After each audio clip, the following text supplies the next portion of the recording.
The cold of Moscow was bone-chilling, but that cold was not of the weather, it was of the system. My father was a mathematician, but the doors of Moscow University were closed to him. Why?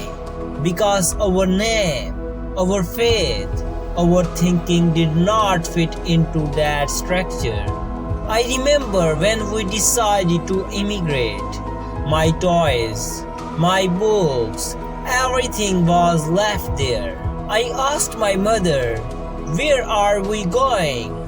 She said, "There, where you can think whatever you want." That day I realized that the greatest poverty is not the lack of money, but the lack of freedom to think. Everything changed when I arrived in America. The libraries there were heaven for me. I saw a computer for the first time. It was not a machine. It was a magic box that held the secrets of the universe.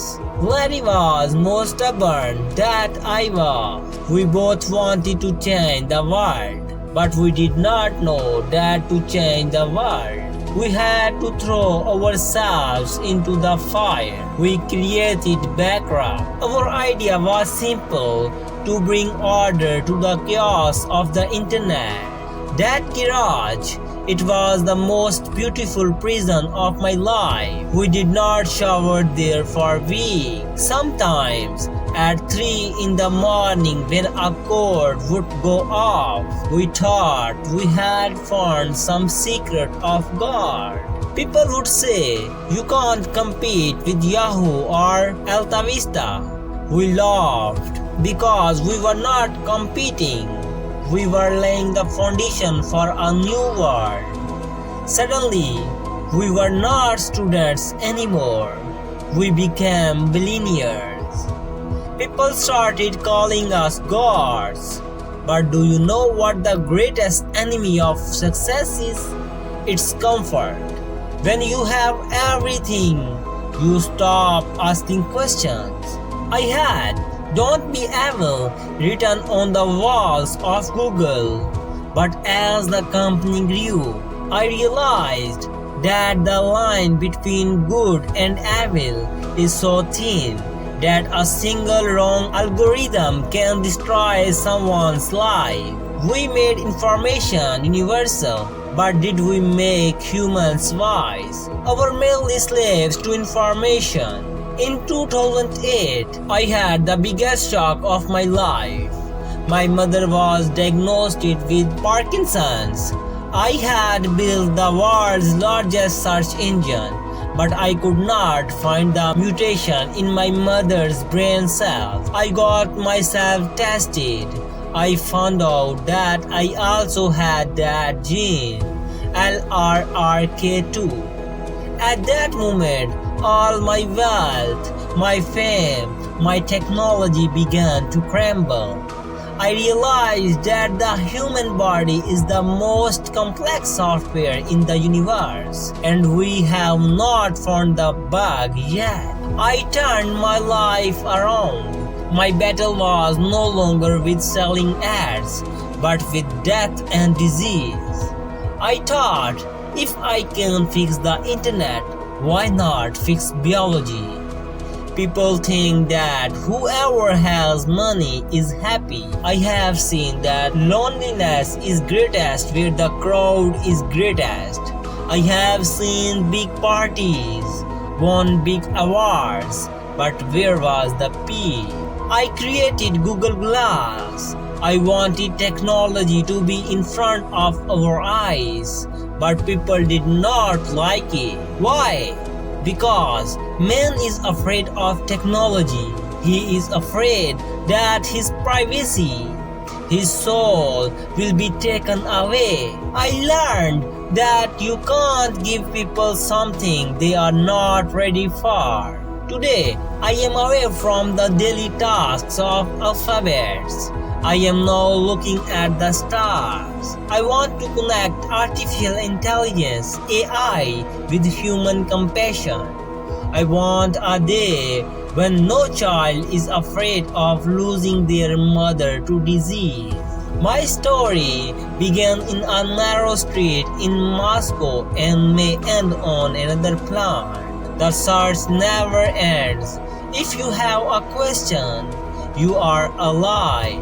The day the questions end, that is the day humanity ends. My name is Sergey Brin, and I am still looking for only one thing, the truth.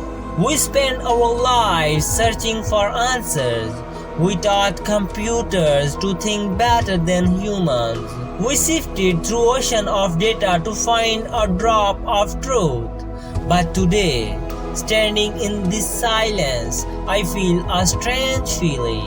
Perhaps the most important answer is not what we find in the Google search box.